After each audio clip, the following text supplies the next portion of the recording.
Welcome.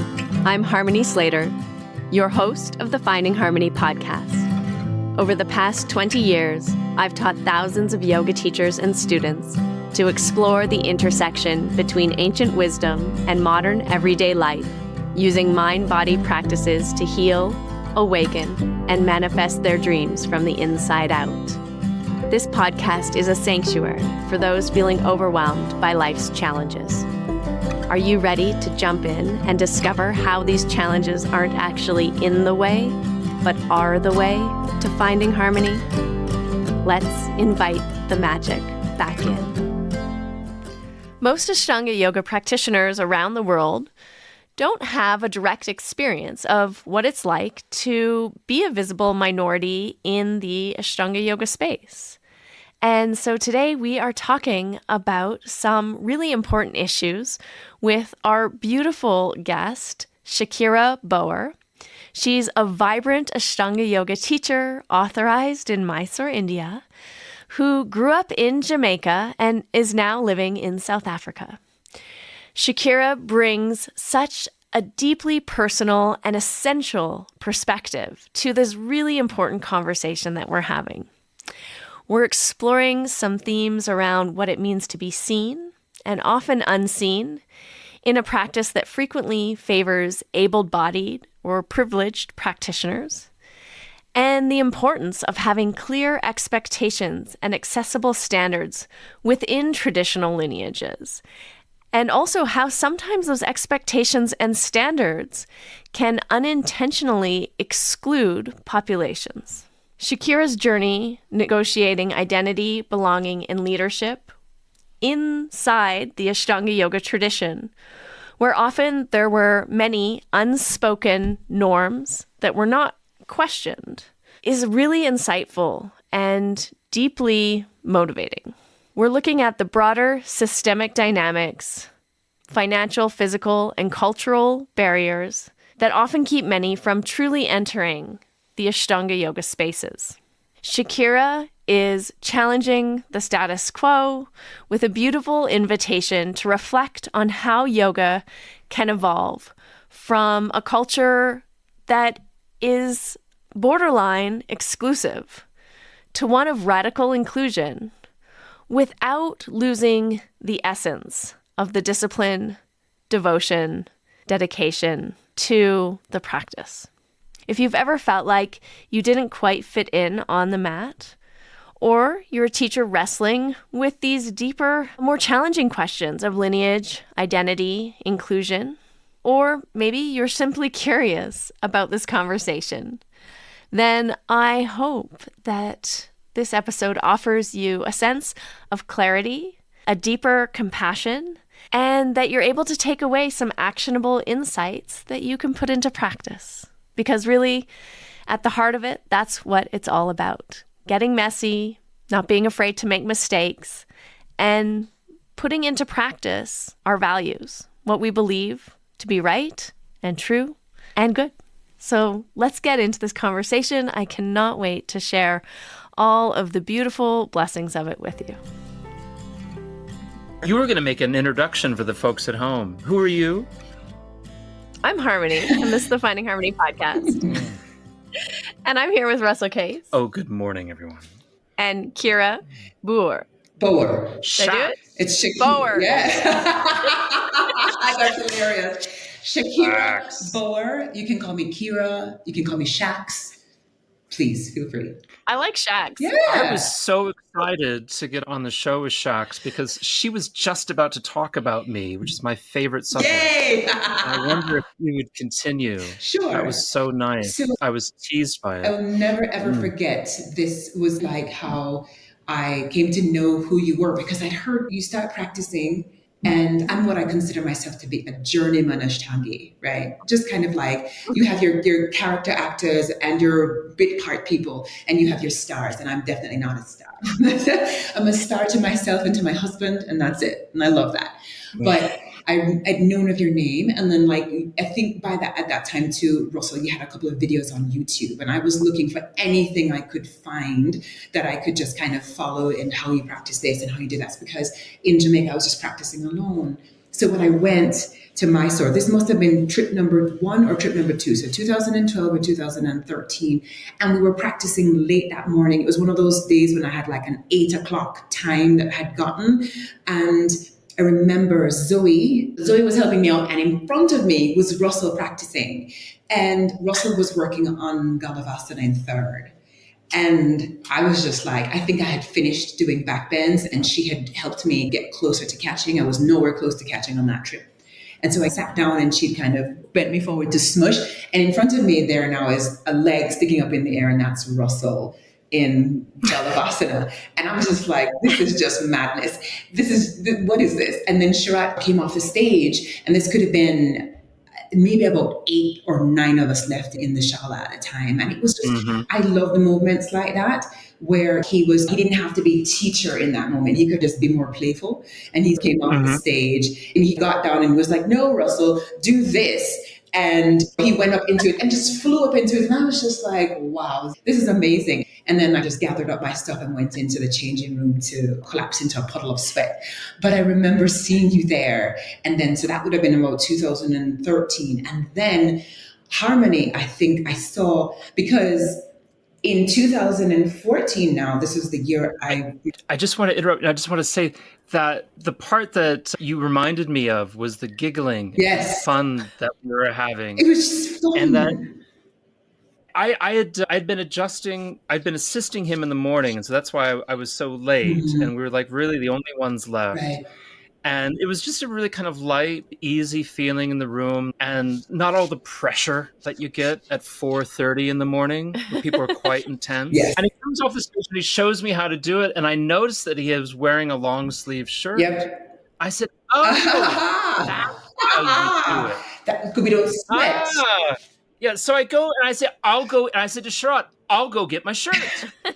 And I ran off into the changing room, and I got my shirt, and I came out, and he said, "No shirt for you." I said, "Oh, no. Rats, foiled again. And everybody just broke up in the room laughing, and it was really nice. I know the Zoe it was. Yes. It was Zoe who lives in Virginia. Correct. With all the tattoos, curly hair Zoe. Yeah, all the curly hair. Yep. Oh, okay. Exactly. And she and I had a giggle about it. It was just lovely. And for me, because Mysore had seemed so intimidating, and as you said, use the right word, intense, this was this really lovely moment where it wasn't that deep. It was just Sharaji being playful and not taking, in a group of people, in a group of 80 people or 100 people in a room, he has to be authoritative.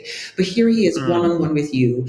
And that's what I've always experienced with him. And those are the things I get to carry with me. Those are the pictures that I get to carry, is how kind he was in those one-on-one kind of moments that I really loved. And it's those things that we have, those memories, the pictures that we can take with us. Collect all the pictures that you can collect to go on. And so now that Sharaji isn't here, then those are the pictures I want to take on. Yeah, beautiful. Yeah, that's amazing, because I want to hear what you had to say about meeting Harmony, but just to reflect on that, is that, especially when someone passes, and maybe when they've passed, maybe you're in the middle of a fight and the middle of an argument that you've been having, and then you didn't get a chance to resolve that. And it kind of leaves you a little bit on your back foot, and there's a lot of conflicted feelings. Of course. But it's really lovely to be reminded of a really sweet, funny, intimate moment that we had, and we had loads of those, because I'd hosted them many times, and I'd taken him on vacation to Vegas many times, and there were lots of lovely times. And those are the pictures you get to take. Those are the pictures you get to take, but they kind of get coupled with some of the difficult experiences you have as well. I think there is something that is very powerful about that. And what I want to say is, it's like, if you've ever read Khalil Gibran's book, The Prophet, and he talks about, so it's my favorite book. It's a book I would read it to students at the end of a class. And one of my favorite things is joy and sorrow. The more sorrow that you have is the more joy that your heart can then contain. And every time that you laugh, it has been for something that you mourned. And every time that you mourn, it is for something that has been your delight. And I think that is you can't have one without the other. These things come together. You appreciate the hard moments allow you to come to a place where this wasn't comfortable and I had to deal with this. And maybe it's an uncomfortable moment with my teacher, or maybe it's an uncomfortable moment with the community, because goodness, we have those. And maybe it's an uncomfortable moment globally. And maybe it's an uncomfortable moment in terms of how we view things and how we talk about politics or how we talk about the difficult topics. But those things also help us understand joys and the lighter moments. Those add to those pictures, Russell. To me, I think I've come to a place in my life that I think peacefully, I can't have peace without understanding to move through the difficulty. And it's like asana, because if you're dealing with a pose that's difficult, I spent 3 years on kapotasana. Okay. And I hated it and I hated it and I hated it. And finally, on my last, which was my final trip with Sharat, trip home to Mysore 7 years ago, he was like, okay, next pose. And I was like, thank the Lord. Oh, it was great. But you had to have that. I had to have that struggle to get to the appreciation and the gratitude on the other side. And so I feel like, it's uncomfortable in the moment, and you feel a way, as Jamaicans would say, you feel uncomfortable or you feel cute about it, but there is a beauty to the other side. And there's an importance to finding the balance between the difficulty, because that's necessary, and even the animosity in moments, because there is that too, and hoping that we can get to the other side of that as well. Amazing. Lovely. We should just end the podcast here. Okay, bye. Quick. We have a lot we want to get to know. Maybe you could just go back and Can I tell you how I met Harmony? Yeah. Okay. So this was in 2014, because I remember this. It was weird for me to be practicing, because I'm 5'10".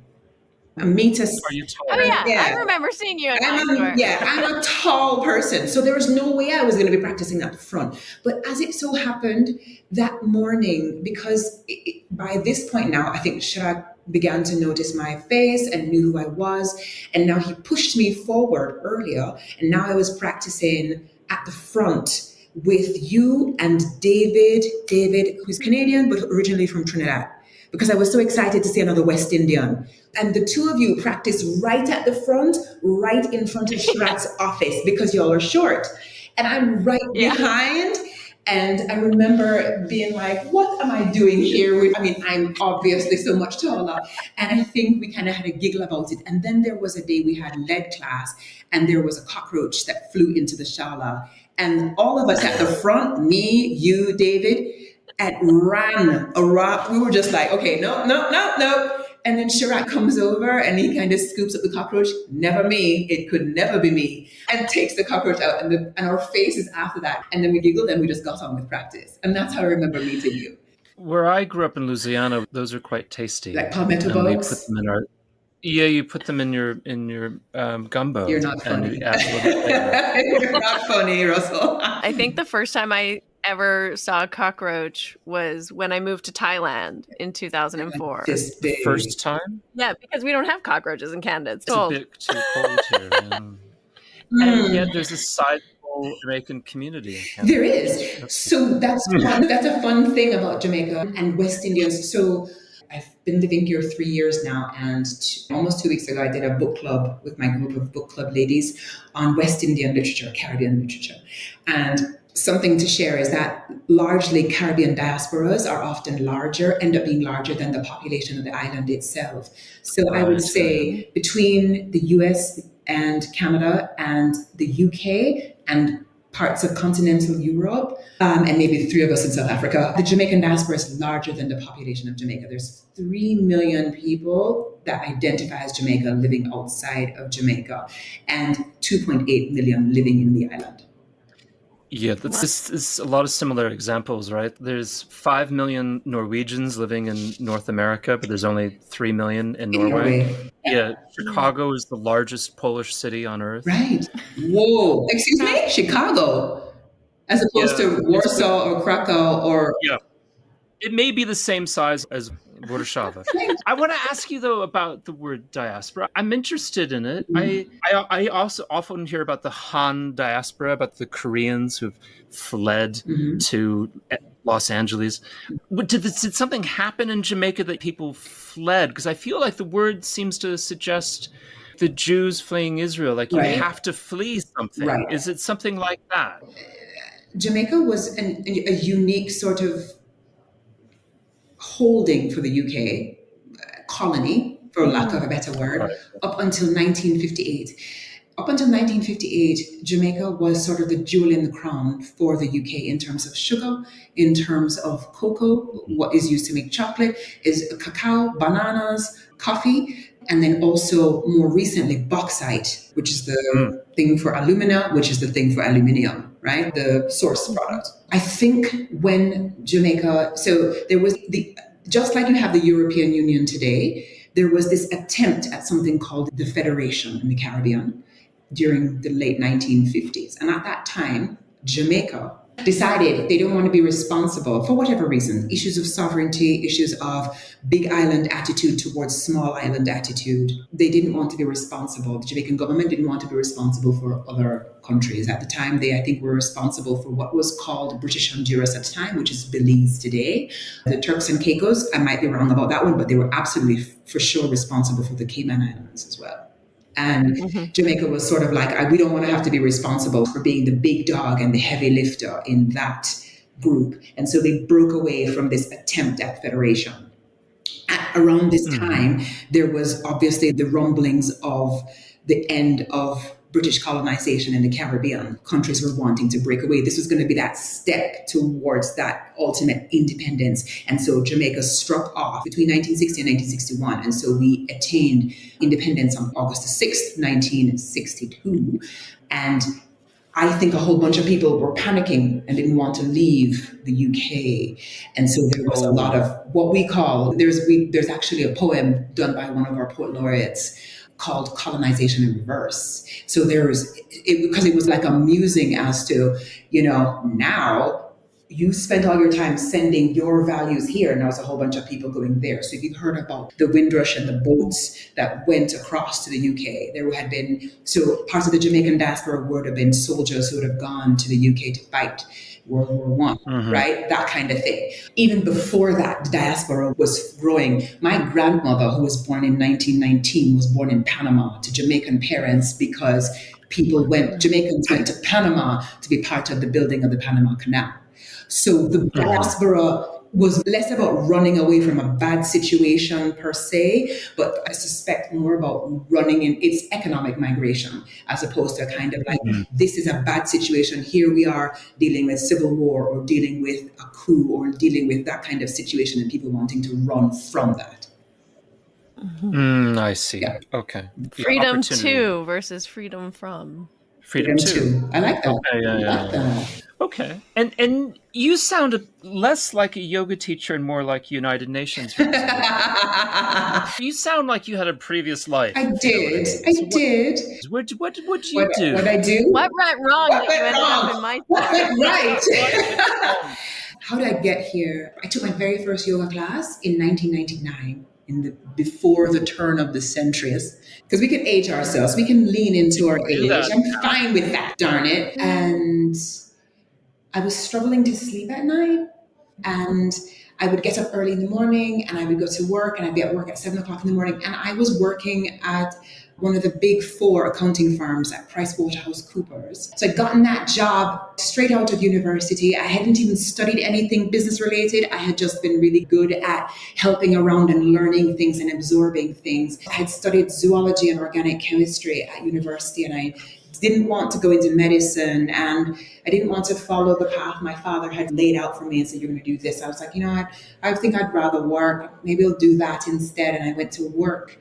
And so I was working, and I'd get home in the evening. You'd struggle through 2 hours of Kingston traffic to get home, because I lived in what's called Uptown Kingston, and the office was in downtown, right by the harbor. If you've ever been to Jamaica, you've been to Kingston Harbor. It's one of the largest natural harbors in the world, and you have to drive quite a way to get there. Jamaica is like this. It's very tiny, but it's very mountainous, and so because of that, everything is almost all the roads are very windy. So something that might be a kilometer or two might take a lot longer than you'd think to get there. So I'd come home in the evenings and I would struggle to fall asleep at night, and I would have to try to turn off the brain, and the brain was doing this, and the brain was doing this, and the brain was doing this. And it was all the things I had done wrong that day. And it was, we always hold on to the negative, and I was holding on to the negative, and all the things I had done wrong that day, all the things I had slipped up, all the things I could, and I have an eidetic memory. So even worse, I was going back into my photographic memory and like going back and picking up things, holding on to things that the person that probably was mad at me in the moment had long forgotten, but I was still holding on to it. And so I would struggle to sleep at night. So I was working out at the gym, and then there was a lady saying they're offering yoga classes. And I was like, ooh, let's do yoga. I'd like to bend up my legs, my stiff body into these funny shapes. Let's see. And I remember thinking, this is going to be great. And it was so hard. And she made us do asana on the first class. And I was like, what on earth is this? But what was more important was that I laid out on that mat at the end, completely spent. And the next thing I knew, somebody was touching me on my shoulder and saying, Shakira, Shakira. And I had fallen asleep without realizing I'd fallen asleep. And I was like, ha. This is what I need. And so that is what literally pulled me into it. And so at the time, there weren't that many yoga studios in Jamaica at all. And for a couple of reasons, the chief of which I think was because Jamaica leans so heavily Christian and conservatively Christian, there was very much a discomfort with yoga, what yoga means, asana practice, anything to do with meditation, anything to do with anything that took you away from the good book was seen as something that was a problem. So I remember even seeing, like, by the time I found a yoga studio, there had been articles in the paper about how people are protesting outside the yoga studio and that kind of thing. And this was in 1999, 2000. This isn't like in the 70s. This is recent. And I feel like for me at the time, I was a religious believer, but I still was just like, but there must be something valuable to this. And if God is a loving God, right, why would he allow us to have access to this thing if we're not meant to use it? It's a tool. What if we just use it as a tool? And I had that thought from back then. And so I started taking yoga classes, and that would have been 2001, 2, 3, 4, 5, 6. And then I was doing a whole bunch of different kinds of asana practice. I had done a little bit of Iyengar, a little bit of Anusara. I had done like your regular type of Hatha flow class, power vinyasa, which I absolutely loved. And I needed that because I needed to be physically drained by the end of my practice in order to get out of my head, because otherwise the hamster wheel was going to continue. And so I kind of was just like, this is really amazing. I want to deepen my study. And I took like this 40-hour yoga teacher training with Iyengar base, and I really enjoyed it. And it allowed me the ability to then go ahead and start teaching. And so I started doing that in 2007. And I was like supporting my work with this like 1 class a week or 2 classes a week. And it was great. And that was around 2007, 2008. I went and did a master's degree. I went and did an MBA. And then I went and changed my job. Now I had lived in France for a while before all of that, in between all of that. And oh my goodness. Yeah, there's a lot of stuff going on. And then moved back to Jamaica, and I was definitely different, and my attitude towards work had changed. I felt almost like I wasn't doing the right thing for myself. And so now I couldn't do it anymore to the best of my ability. Before you can't unknow what you know. And I had traveled a little bit, and I think I now was seeing the world in a wider way. I'd gone to Italy and Belgium and Spain and kind of seen a little bit more and been like, whoa, there's a lot more to this. And what I know now is that there's a sort of continuum. Forget morality. We assume morality, that we're not killing people and we're not trying to hurt people and that kind of thing. But there's a spectrum between the people who can do any job as long as it pays them a salary, and the people who need to love what they do. And I realized now I was more in this camp than I was in that one, because now that I didn't want to do something, I moved on to another job, another corporate job, which was my last one. And now this one, they held up the mirror because now I wasn't doing well. I wasn't performing well. and I was struggling, and they put me on, like, they were trying to get me to shift and do different kinds of things, and they put me on a performance improvement plan, which is like when you hear you have to go on a PIP, it's the worst thing in the world, and it's a hit to your ego. And I'm not a dumb person, but I just didn't want to be there, and I didn't have the language for what that meant anymore.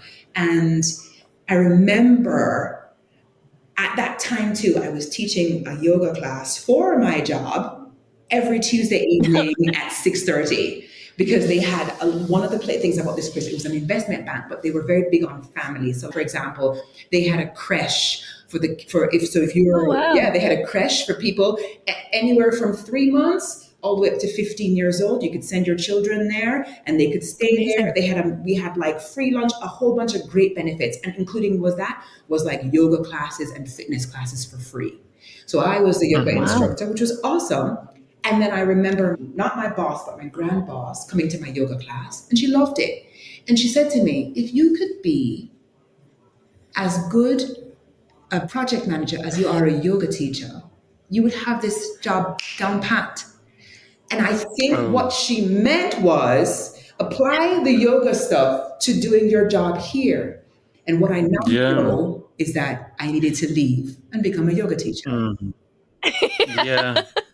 I get it now. I'm thankful because, but it was painful to go through that to get there. It's amazing that your grand boss had the confidence to say that to you, because you apply this to the work, but really you had made a choice about dharma, and the dharma was going this direction. Yeah, and I couldn't stop it anymore. I really could not stop it anymore. I didn't have the fight in me to try. I remember saying about the job before they put me on a different job, I was like, I hate this. I hate what I'm doing. And if you're doing that, you shouldn't be there. You know what I mean? And they were lovely people. And I was terrified because in a country like Jamaica, where a small, relatively homogenous population, culturally homogenous, if not racially, you say you're going to become a yoga teacher? Excuse you?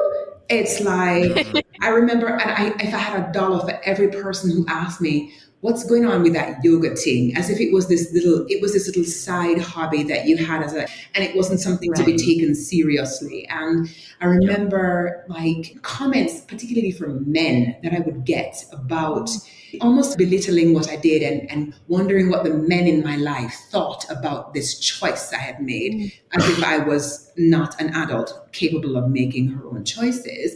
And I remember thinking, I need to do something, I need to leap. And so in 2011, I remember it was the year I signed up to do like a month-long 200-hour Ashtanga. There was a lady, and I don't want to slag anybody off, but it was a story. Let me just get into that. So here was a lady doing a yoga 1 month, 200-hour Ashtanga-based yoga retreat in Jamaica, right at about the time that I had left my corporate job.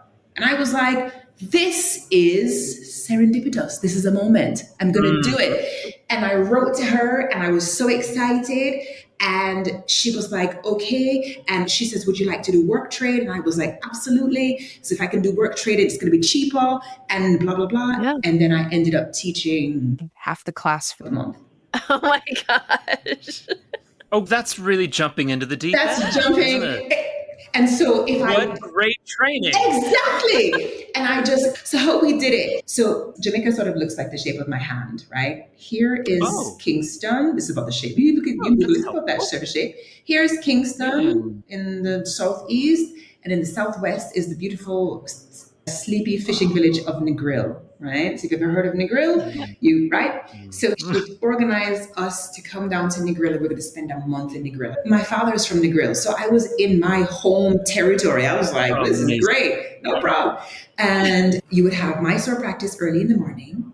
Then she would teach us the postures and the adjustments. And then we would do a couple of hours of anatomy, we would do chanting. We would do chanting of the Yoga Sutras. And then I think we did try to start the Hatha Yoga Pradipika, but I'm not sure. I think it was just the Yoga Sutras that we chanted. And then in the evening, we would do, which I loved, a yin practice to sort of balance off the morning intensity. And I remember getting what I now know is a cam deformity in my left hip. So my left hip was never going to open in Baddha Konasana the way that my right hip does. My right leg just goes all the way down naturally. Here she comes over and she gives me, that was my adjustment. And I was like, oh my God. And I remember sitting there, she's just ripped my left hip open and I'm going to cry. Don't cry, Shakira, don't cry. So learning about... Oh, that's a Bob Marley song, Shakira. No Woman, No Cry. You're funny. And I remember she would teach the adjustments and then she would be like, when you finished, you teach the adjustments and whatever you add. So for example, if she taught the adjustments up to Trikonasana B, then I would teach that and then I would go to her hotel room and then knock on her door and then she would come and do Parsvakonasana all the way up to, let's say, Prasarita, right?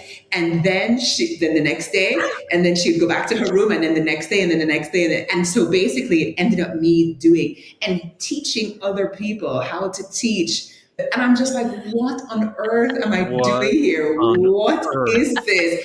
Now, I had started studying with another teacher from before whom I'd go to study with. And I asked them, do you know this person? Yeah, we know her from Mysore. And I was like, okay, cool. Oh my goodness. No problem. Again, this is one of those times where I don't want to call names just because, right? I will ask you after. Yeah, ask me afterwards and I'll tell you. and she was just not right. And okay, there was one lady who came there. This story it gets wild. So other than that she was so uninterested, she just didn't care.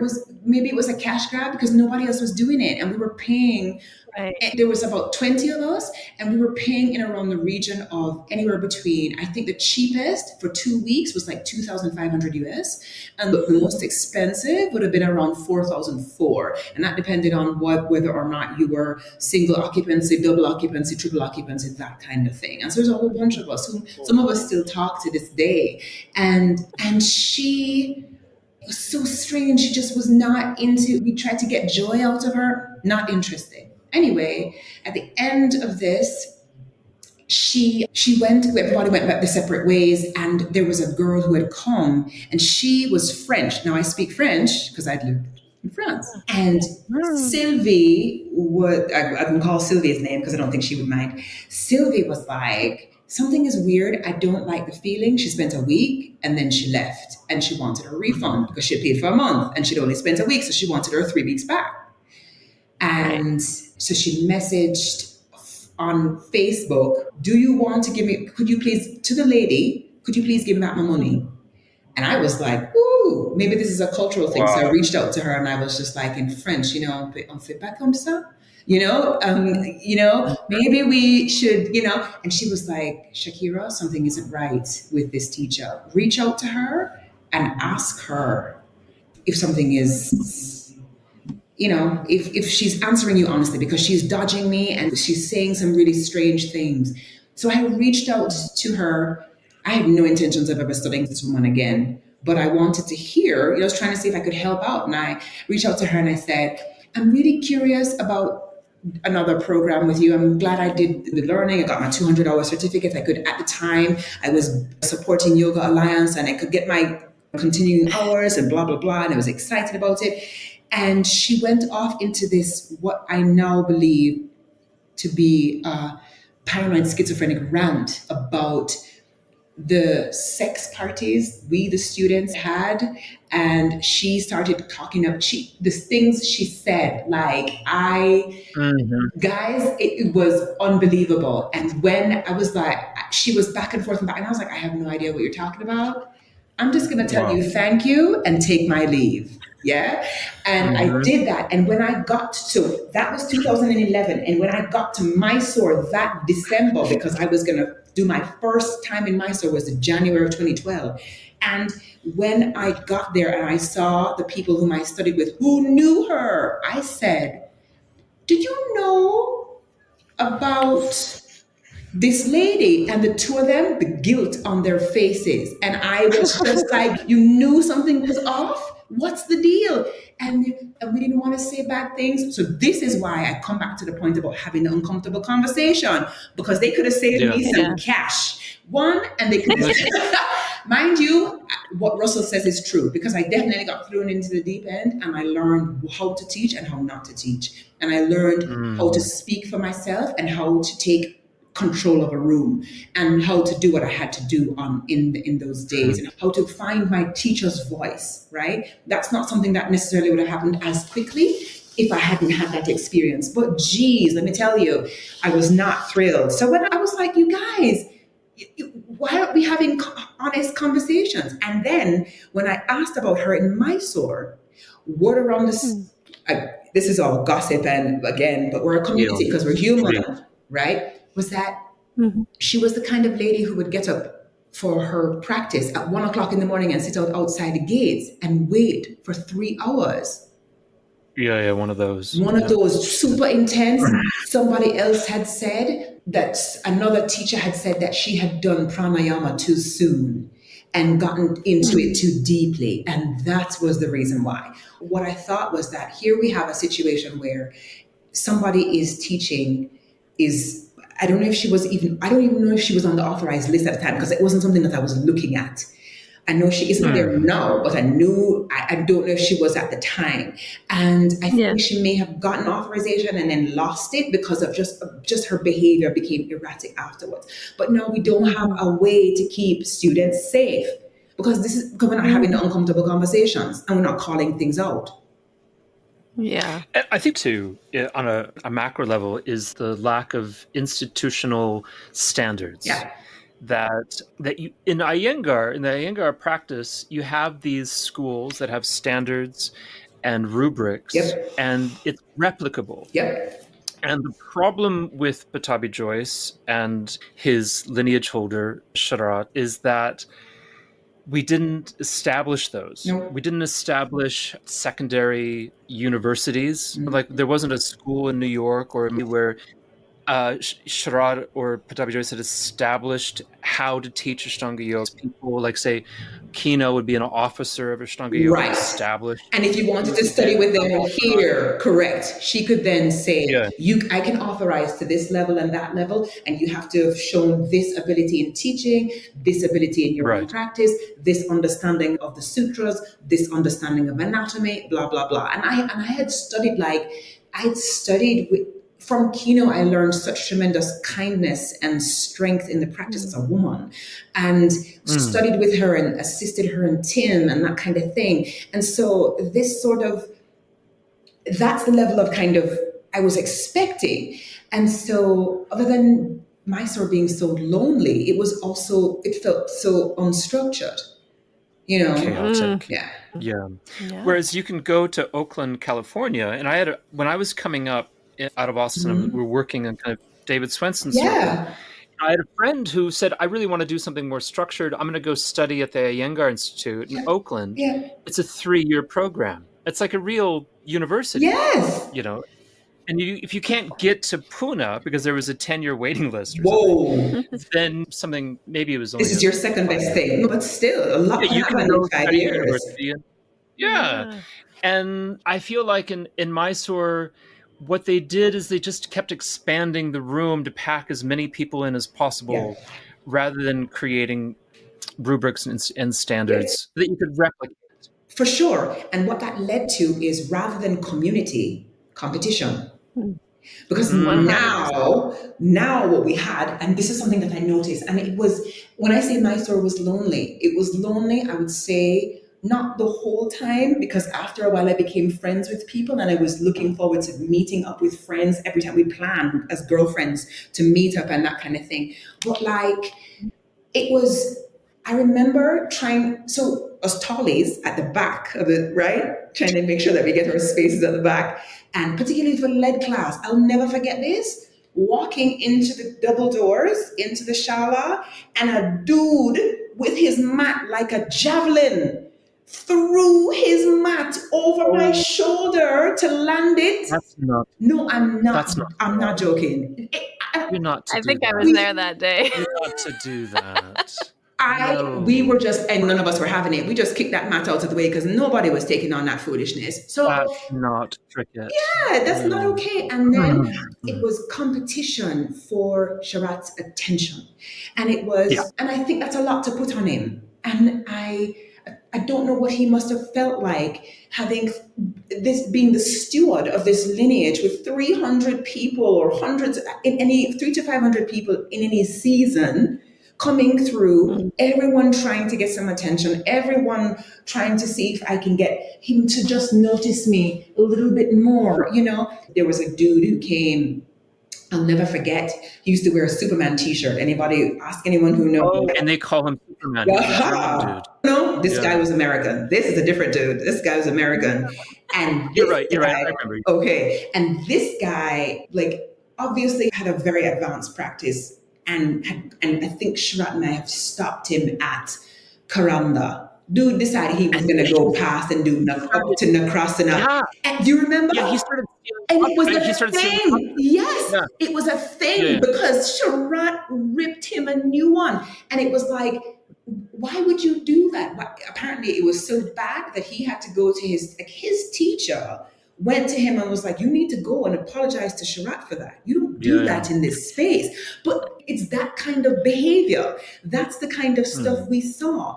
And outside of that, you noticed people didn't see you as, here's an opportunity to make a friend from a different country, with a different culture, who has a different sense of the world.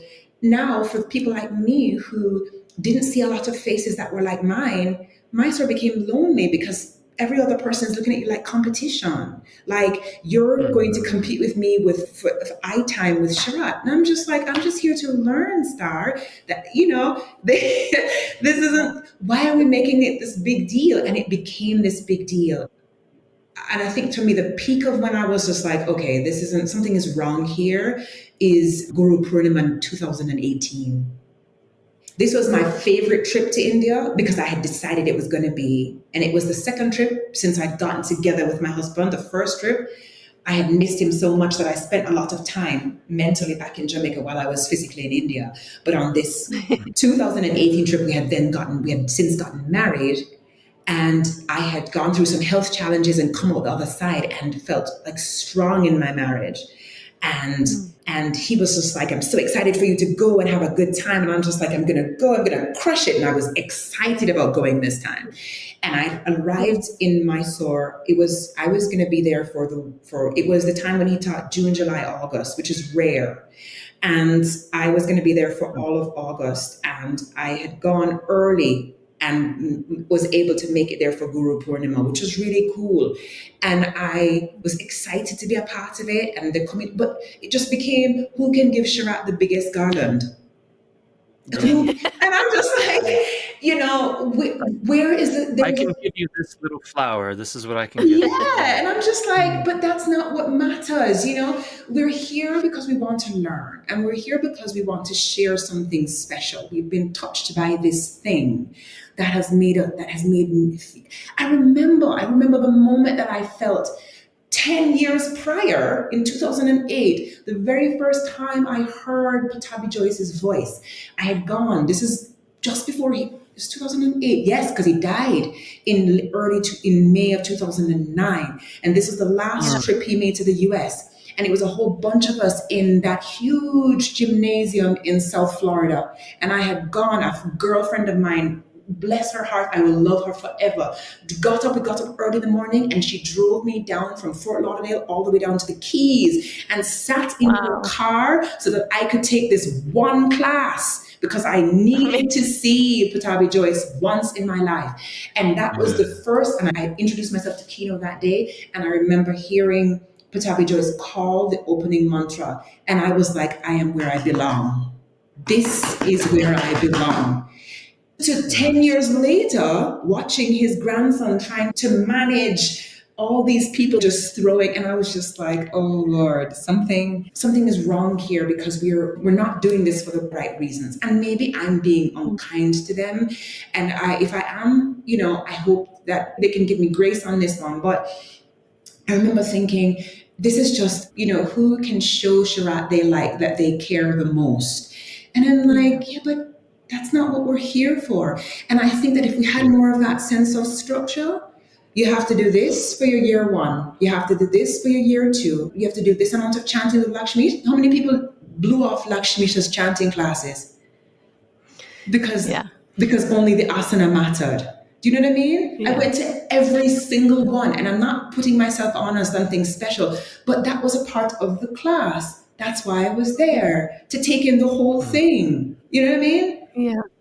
Yeah, it's interesting. I think like when Patabi Joyce started teaching, it was such a smaller group of students Yeah. that were there. And so it was much more, even my first year there, your first year there, we all knew each other. Mm-hmm. There was no one that we didn't know Right. because there 45 was like people. 40 people. Right. Yeah. It was like manageable to Mm-hmm. have kind of this loose structure, Yeah. you know, conference once a week, Yes. and students would go and learn chanting or Sanskrit or philosophy and study with other teachers. Yeah. On their own. There was no internet. There was nothing to do all day. I mean, there No. was an internet, but like you had to go, no one had a personal computer or a Dial cell up phone, and right? wait at these cyber cafes with these big computers. That's what we had. Exactly. I mean, and that's what Sharat kind of grew up in. Yes. And, you know, bless him, I don't think he had a great mind for How to creating expand it and structure structure it. and how to expand it. Yeah. And unfortunately, I feel like it was such a insular kind of family business that he was not comfortable with reaching outside for additional support and Right. taking that on Right. as advisors. Right. And so it just followed in this chaotic, haphazard type Manner. of personality at the end of the day Yeah. And without any then real, you know, guideline. and what we're experiencing now is the worst case scenario of what happens, right? Yeah. When we don't have the person at the top. And I'm not calling it a pyramid scheme in any way, shape, or form, but you've got him at the top. You have a couple of trusted, close students like yourselves. You know, you're more certified people. Some of us, then you have, so there's fewer certified people than there are level 2, and there's fewer level 2 than there are level 1. And then there's a whole bunch of students who haven't yet or who want to get up that ladder, right? So you have that.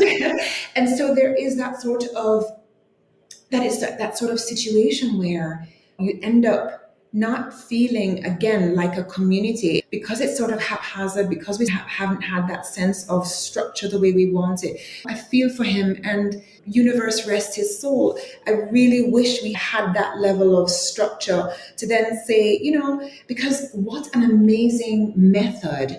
And when we can apply it, particularly the way I've started to teach it and feel my way through it with injury and chronic pain and the things I'm going through personally, then I kind of feel like here is the ultimate way you can customize this practice to fit someone's body so that you don't have a whole bunch of people feeling like, crap, I'm stuck in Marichas in a sea, I'm never going to get past that. And I'm not as much as value as if somebody who can stand up from a drop bank. Yeah. You know what I mean? Yeah, that's the shadow side of it for sure, is that you start to attach your value on the progression of the postures and your ability to perform, Yes. and it turns into like a little monster. Yes. And Sharat when yoga is really about healing, right? Yes. It's really about healing and connecting with yourself, your true self, your higher self, like embodiment, all of these beautiful things. And it starts to put the emphasis on that you might as well stay an accountant at a corporate job if that's the case. So now I sort of feel like part of me appreciates the linear structure in which it's taught. The other part of me wonders if we have sort of cut people off to where their natural bodies might be able to. So for example, Kino was super kind to me in that she let me practice up until I believe Bekasana before I could stand up from a drop back. And it was the strengthening of those back bends, those anti-gravity, what I teach called the anti-gravity back bends, that allowed me to develop the strength to be able to stand up consistently and drop back. So, you know, some people don't need that. Other people do. And if we say that it can only be one way, that's like saying there can only be one God. And that is in itself a minefield. So now it can only be this one way. The problem is right there in your limbs. It's so dead obvious. You have long limbs. And if you're a 5-foot Japanese girl who's not designed for length, then how can the two of you progress in the In the same same manner? way, exactly. I remember watching people. I remember studying with Peg, I think it was Peg. And Peg was Peg like, Mulqueen. yes. She was like, your legs are long, but Shakira, your arms are even longer than your legs. So when you're working on dropping back and this kind of stuff, oh, no wonder you're terrified to drop back because the floor is so far. The way that you approach the practice must be different. You know what I mean? And it was like all these lights going off in my head. And I would love to see in a room people being able to kind of, I'm not, I don't have issues with props other people do, right? I don't have issues if you need a chair to do your asana practice. I feel like if you are there and you are listening, Sharat would say it in conference. He would say, this is not about doing fancy handstands, right? Yeah. But then the focus would be so asana forward.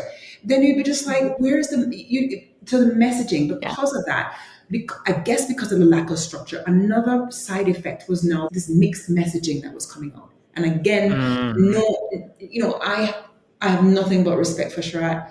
There's nothing that I thought of him that I thought, I liked being in his presence. I thought he was funny. He was a strict guy, but he was a funny guy. He had moments of humor, great. He could tell jokes. Particularly the moments where he was self-deprecating. I loved that. But now you're kind of like, it's important. Some of the most advanced yogis he knows only do sun salutations. Yeah, really? So then why is there all this push for, you must do this to do that. You must do that to do that. It felt like mixed messaging. You get what I'm saying? Yeah, some of the most advanced yogis I know don't even do sun salutations. How about that, right? I think that's the case. There was a cognitive dissonance that's implicit and inherent to the culture and to the system that Sharat himself actually had. Yes. And so as much as he says it's not about the asana, the actions, the behavior, the subconscious is all about the asana. About the asana, for sure. Yeah. And then you're in that environment, you also inherit that cognitive dissonance as a student. Because you're there when you think about it, right? You're not there, as you said, even before or after internet, you're not there for anything else other than just for that hour and a half to 2 hours of practice every single day. So everything you think about is about the next day of practice. Am I going to get a new posture? I want to tell you, 3 years stuck in Kapotasana. Every day I was like, I am going to fail at Kapotasana because I'm terrified of Kapotasana and I'm stressing over Kapotasana.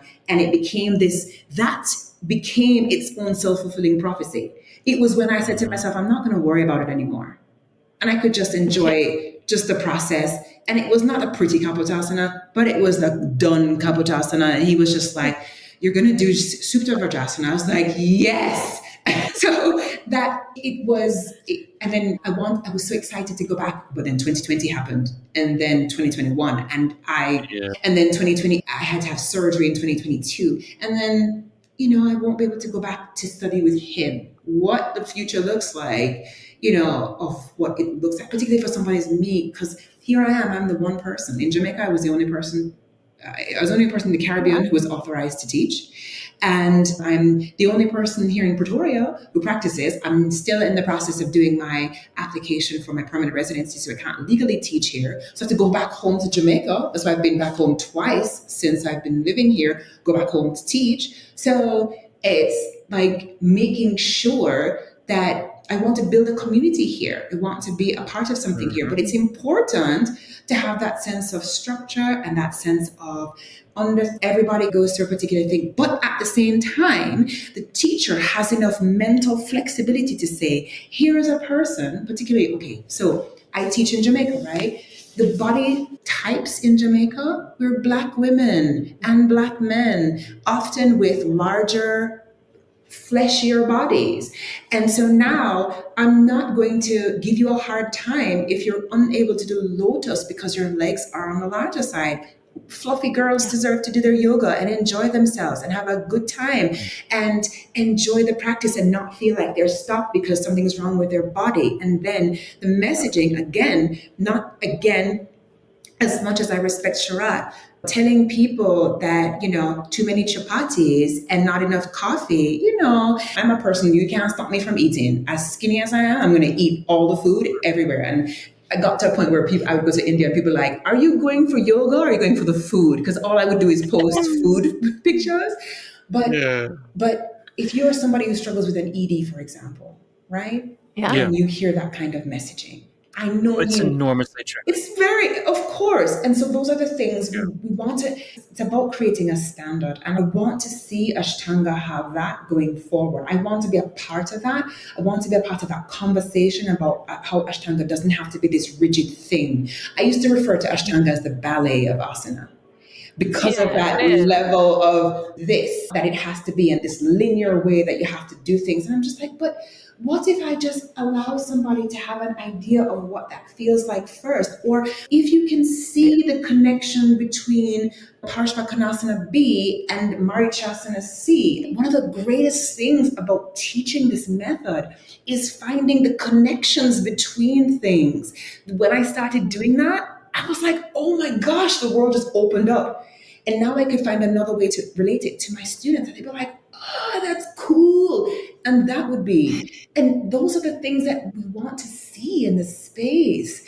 If I could say something, and so if I can bring it back to my conversation about privilege, those of us in a position of privilege, because we all are to an extent, to be able to pick up and not work in your job for months at a time and go live in India. And, that's not an everyday experience. But with that, we can speak up about the way the conversation about Ashtanga should evolve.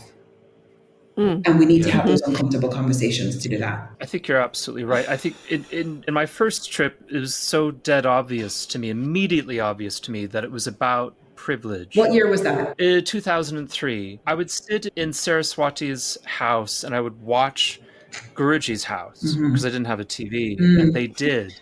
And their TV had been given to them by a friend of mine, Mitchell, and I could watch the Australian Open from my apartment on Guruji's TV. And then Guruji would come down, and he had just been given a massive television, and I was homeless all last year, and I saved money by living in my university closet.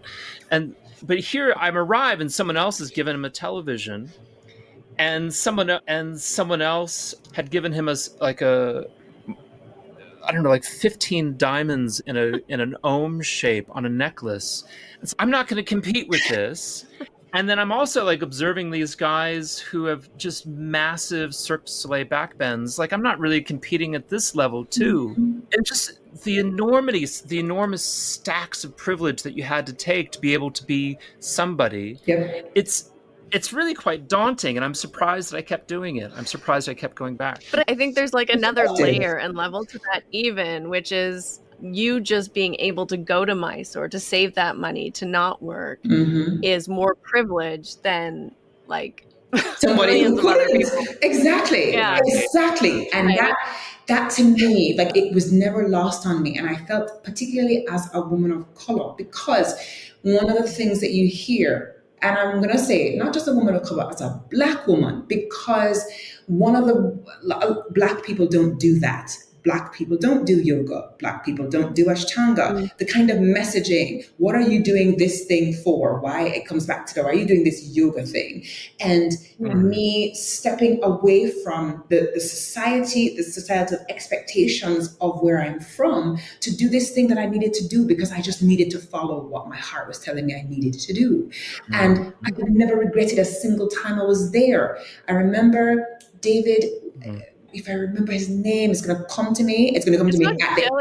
Yes, it is. Thank you. Good grief. I remember David Gelano. That was the name that kept coming into my head earlier. I knew it was a G, and I knew it's not David Garrigues. And it was it's David Gelano. Thank you. David, when I got authorized, he was like, you've just made some good choices. And I'm like, and I had the privilege to make those good choices. I had good choices. Do you know what I mean? So he was really kind in what he said, but he also was able to shine a light on the privilege that it came with it. And I feel now like there's not a lot of people who look like me who do this. And that's me stepping out and trying to do this different thing because I needed to do this different thing. And I needed to find my heart center and to find what was inside. It's important for us to feel as if we are a part of that community and part of the voice. And so I remember Kino was writing a book. She in I think the most recent book that she's written, and she asked me if I would contribute a little blurb about, and it was nice. Decolonizing your mat was what I wrote and what that meant. And to me, decolonizing your mat included having the uncomfortable conversations, because then there were the uncomfortable conversations about how students, particularly female students, were being treated at one point as well. And nobody wanted to talk about that. And then we have the conversations about how this person is more physically adept than that person, and these people are talking to these people, and that person has a bad reputation, and it's just, can we just? That's a nightmare. It's a nightmare. It's, oh my goodness. And then we can acknowledge that we can honor India as the birthplace of Ashtanga yoga, and we can say there are things about that culture and that are problematic. And we can find the good in between the two things. We can say, here's an amazing teacher, but that he was also human. And so we don't need to put him on this pedestal where he does nothing wrong and says nothing wrong, because he's human. And human beings come with their own prejudices and their own issues. Every one of us has them. If we could have the conversations around bigger bodies and allowing people to not feel like it's just about being skinny and being conventionally attractive, specifically perhaps white, and in what Russell said before, male in terms of a voice of authority. You know what I mean? Yeah. Because once you have those levels, one thing I respect to the nth about Sharat was that he was very clear on, these are my students, that is my family. I loved that, because that was not going to brook any argument about, you were going through and you were hearing like what was happening in the Anusara world with John Friend, and you were hearing what was happening in the Iyengar world. You know, I could call names like Rodney Yee or the hot room guy, Bikram, like millions of stories of things that were not quite, you know what I mean? But like, Very bad. very bad behavior. But it's something that my husband always calls out. He was like, but there is something about the guru model, Shakira, that lends itself to that level of abuse. So we have to have conversations around that. I mean, I'm not afraid to have those uncomfortable conversations. We have to be able to speak to each other and say, this is what is wrong. For example, there's like a big WhatsApp chat that we have now for all the people. I know if you guys are in it, but I certainly am. And there's this huge WhatsApp chat.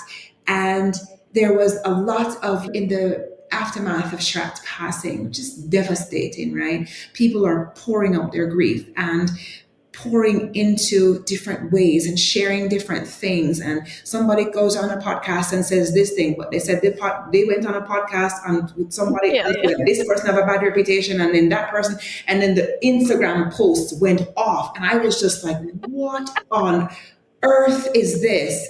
Because this is not what we're supposed to be doing in a time of loss. Yeah? We can disagree now, absolutely. You can say to me, Shakira, you cannot do Bakasana B until you do Kapotasana. I can say to you, Harmony, I completely disagree. And we can have those conversations and we can hash out the why. But what we're not going to do is get ad hominem. Yeah. And what we're not going to do is attack each other in a space where we need to have constructive communication around how to move forward. If that will happen, that's one thing concerns me about, like, when we talk about having these more systematized, Ashtanga yoga structures or standards, councils or standards of learning or different things, because it is so physically based, because it is so asana based. At the essence of the practice, we all know that's really what it is, right? Is like success and achievement through manipulating your body to make a shape, right? And there's, again, inherent in it, as you've spoken to, like ableism. There's also featuring flexibility or strength or certain body types over other body Others. types. There's a sense of if you don't lose weight, you're not going to progress or move on. So therefore, you're less of a yoga student or practitioner, even if you're not explicitly saying that to your students. People are reading what's Yeah. coming off of your body. You're going to tell them, no, no, no, no, no, eat everything you want. And then you turn around and you starve yourself because I couldn't bind in Pashasana yesterday. Yeah, or your teacher says maybe you should try a cleanse, or maybe you should. No, my liver does that, thank you. And like, it's just not possible. It's physically not possible for some people to do certain asanas. For sure. And that doesn't mean anything about them. No, precisely. Physically, emotionally, mentally, Precisely. spiritually, socially. Exactly. And yet, that's what we've stacked value into it. That's what I talk about, decolonizing the mat and the intersections of that privilege and the identity and the responsibility. I feel like with the privilege of speaking out, if you have a wide platform, you can go to different countries and travel and talk to different groups of students. How you carry yourself, what you say, and how you treat yourself, not only on the mat but off it, is something, because your students are watching. My students are watching and they know. They're like, Shakira, you taking care of yourself the way you should be? Or I had a brief Mysore program between 2016 and 2020 because COVID. And I loved that. And we had like maybe 5 or 7 people coming in throughout the day. And it was lovely. 3 days a week. Come and do your half primary. Come do your full primary. Come do your first 2 poses of second if you could do them. And go about your business for the rest of the day. And I loved that because here we could be, it was like what you talked about in the beginning with Patabi Joyce, where it was just the 40 of you and everybody sort of knew everybody else. I had a woman come in who had, I will never forget this, she had been diagnosed with stage 2 breast cancer. She's since gone into remission. She's cured of it. Yay. But she had been wearing hats and scarves. And one day she was just like, I'm sick of this effing scarf. And she pulled it off and she was bald. And we were just like, girl, practice. My job is to hold the space for you to do this exploration. Yeah. Right? This thing is a lab. Yeah. This thing here is just a laboratory for you to explore who you are. My job is to keep you safe and give you guidelines and structure within this particular method. That's all. It's not supposed to become about me. It's supposed to be what I can help you figure out about yourself on the mat. Yes. Totally. It reminds me when I was in Silicon Valley and in San Francisco, and we were building an organization to help teach yoga to kids. There was this kind of concept going around called the learning organization, and that a lot of big companies often fail because they actually become cult of personalities, where the company is built around Steve Jobs. Right. The company is built around Bill Gates. How do you get your company to become, say, IBM or GMC? Where it's about the brand as opposed to the person. Where it's about the reach. We have no idea who the CEO of GMC is right now. We don't have any idea who the CEO of Toyota is. Because it doesn't matter, because that's not what it's about. Yeah. It's about the replication of process and being successful with that replication. Yeah. And I feel like we have this organization that is in free fall failure because it became a cult of personality. If there's anything that we can do going forward is to create something, as you said, that is accessible to everyone, regardless of body type. And then it's a marketplace. So how accessible is it to people who live in underserved communities? Neighborhoods? Yeah. And that was another thing that I wanted to talk about with the decolonizing your mat. Often it's communities that people who can benefit from it so much. Communities of color, but communities that don't have financial privileges, people who live in certain food deserts and that kind of thing, for example. I mean, what was happening to me was I had gotten to a point where I have to decide, what can I afford to do? And I was one of the lucky ones where at one point, my husband, he was working for a company in Jamaica where part of his salary package was a fully maintained car and rent. So largely we could just bank everything that I earned in Jamaica and everything he earned in Jamaica. We just bank and bank and bank. And we were lucky. We were able to buy a house. We were able to buy property. We were able to do things with that. And that is tremendous privilege. And I could still have to go, okay, can I afford to do this? Much less somebody who might have children and be a single parent, or somebody who has parents that they have to care for, different kinds of cultures and different kinds of people with different kinds of family groups and different kinds of ways of living, who would need access to a method like this, that if I can just teach you the sun salutations and have you practice that at home, that's your practice. If I can just give you access to that, it doesn't have to be like, with my hip the way it is, I don't know if I can ever do the perfect Dvipada Shirshasana again. Any of them. Yeah. Or any of them. My right leg can still do it fine. I was very proud of that. But I that's not the point. It's just as important for the person who needs this touch point to a sense of finding peace within themselves. What my students come away from the class, what I hope my students come away from class when I teach them, when I've been home to teach, is that you have this opportunity to delve within yourself and figure out what is happening on the inside of you. And that isn't something that we in Ashtanga hold the license to, as it were. We don't. It's just another tool that we have. Yeah.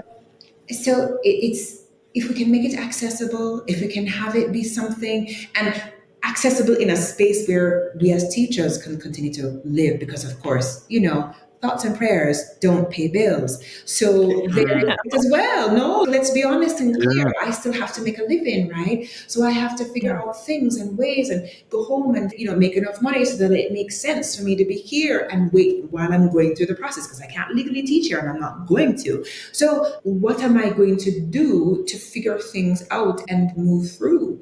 And, it is... Man, what a beautiful method we are a part of. And yet it needs help. It needs structuring, and it needs honest conversations, and it needs accessibility, because the more of that we get is the more variety of viewpoints that we can share. And to me, that can only benefit the practice. And I think what happens is that people think, here's what I think the fear is that people are going to go from the devil to the deep blue sea. That's not what people are asking for. People want to know that if it's not super strictly this thing. Let me give you an example of what I've seen people post. I saw this post up to today. There is a guy who said, when you come to my class, you can't just do whatever you want. There's this idea that if it's not this strict thing, you're gonna just take it and just go and do anything and just sit down and no, people. Like someone's going to show up and start doing CrossFit in the middle of the class. No, that's not what we're saying. But what we're saying is that if harmony is having, okay, what about when a woman is on her cycle? What does your practice feel like then? And you don't want to take those 3 days of ladies' holiday off. Maybe you benefit from moving during that time more than you don't. I have gotten into trail running since I've been living here in South Africa. And so now I have to work on, I've always been somebody, you could bend me in half. I came into the practice being able to do Supta Kurmasana so easily. That's why the back bends were so hard, because my posterior chain was so stretchy and weak. But yet, so I started running and all those things have started to tighten. So now I've got to shift my practice so that I can support those things, so that I can functionally move, so that not only the pretty pose. Today I was practicing with my girlfriend from London. We do it online. And I hate Nakrasana. And I was working on Nakrasana today and I wasn't thinking about it. And I was talking to her about something while I was doing it. And I was like, oh, wow, that's the easiest Nakrasana I've ever done. Because now I can get out of my head and just focus on my breath and just stay in the body. And I didn't do Dhanurasana today because I've got painful scar tissue but I'm not less of a yogi than you are because you can do all of third. Do you know what I mean? Yeah. We cannot do all of third. I've retired my third, but yeah. Except for the first posture, first couple postures. Is it? Maybe the first 3. Is it for real?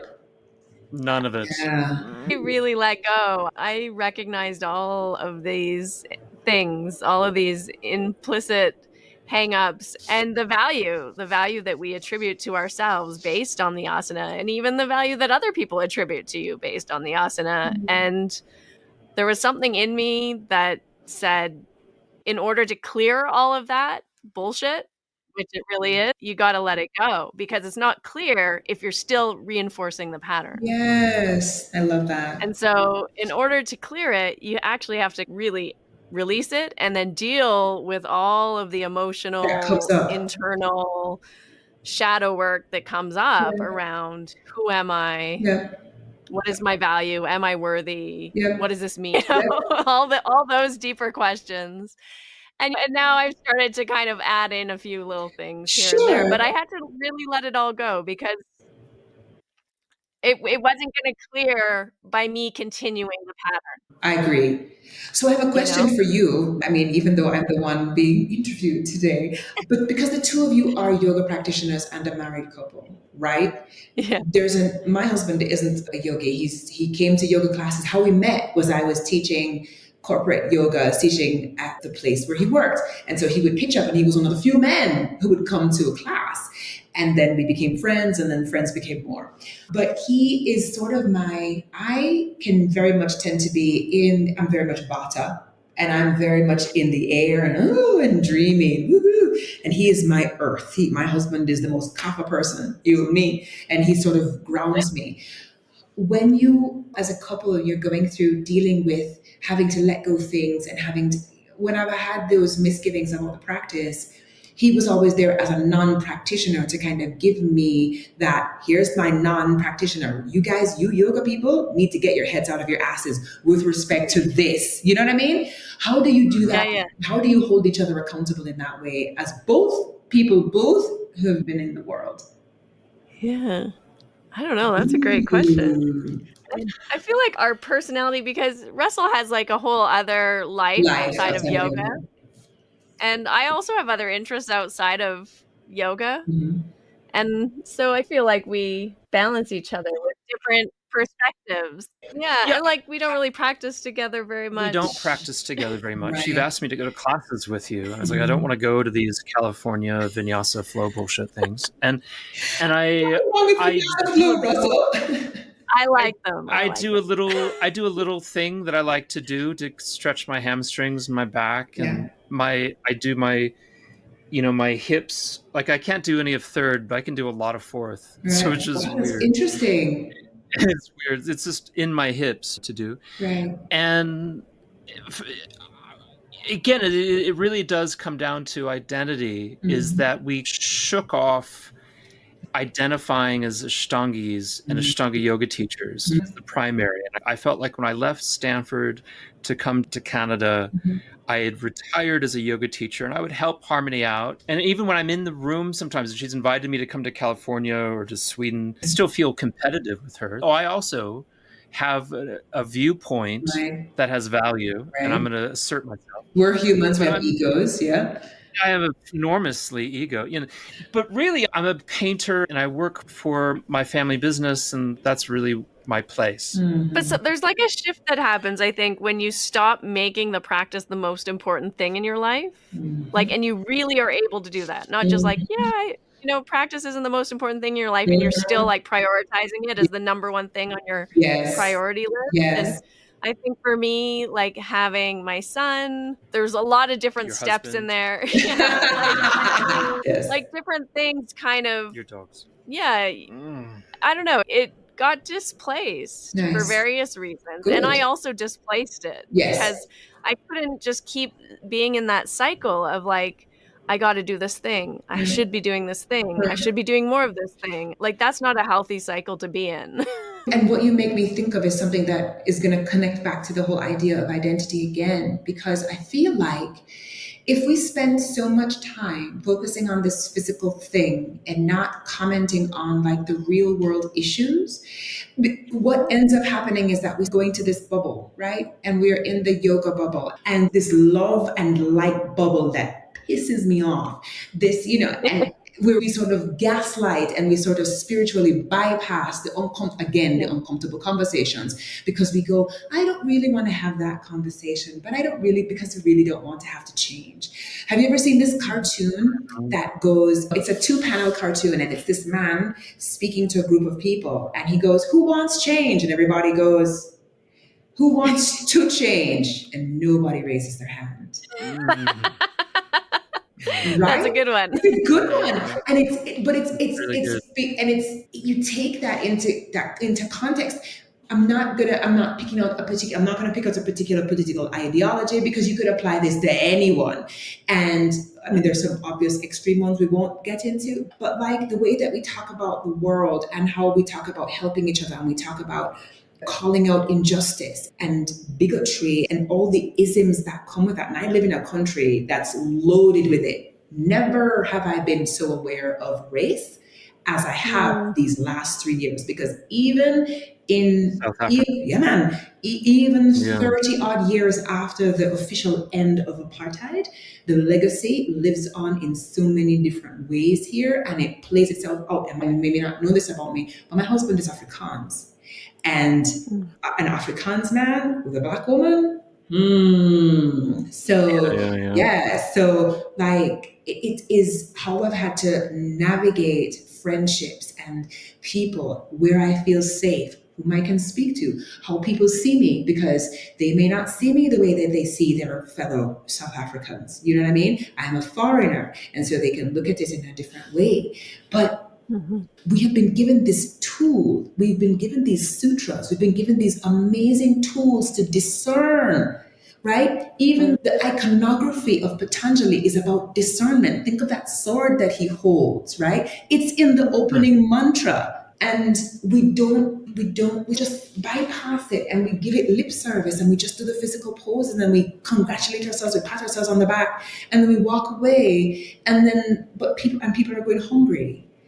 And it just, it doesn't work for me anymore. It can't work. Like and I'm not saying that like I'm Mother Teresa, who is, she had her own issues, but I'm not saying that like I'm the best person on the planet and that I have all the answers. I don't, absolutely not. But I think the reason we practice the asana practice is about going deeper inside. And that depth is to confront the things about you and to arrive at a different level of self-awareness. If we're not doing that, then we're wasting our time. The asanas mean nothing.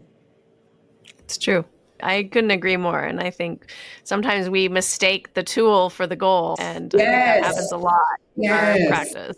It gets in the way too. It's like a city, I think when you're really in the Ashtanga yoga sequence and system and you're doing all the right things, it does evoke kind of like a city. And Patanjali talks about how these cities, these magic powers, become obstacles themselves. Yeah. And so as soon as you become attached to the magic of floating back and floating forward and handstanding and back bending and grabbing your thighs and standing on one leg and standing on your head and, all the things, and you get so attached to that and so identified with it and it becomes so important to you, then now you've taken the tool that's supposed to help you find self-realization and freedom. Replace that self-realization with it. Yes.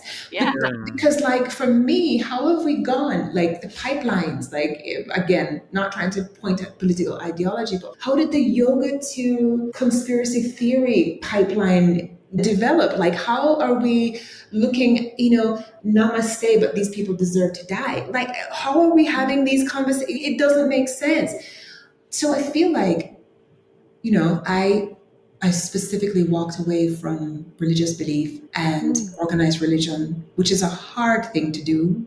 I carry that as a West Indian, as a Caribbean person who, we cling to the cross so much in the Caribbean.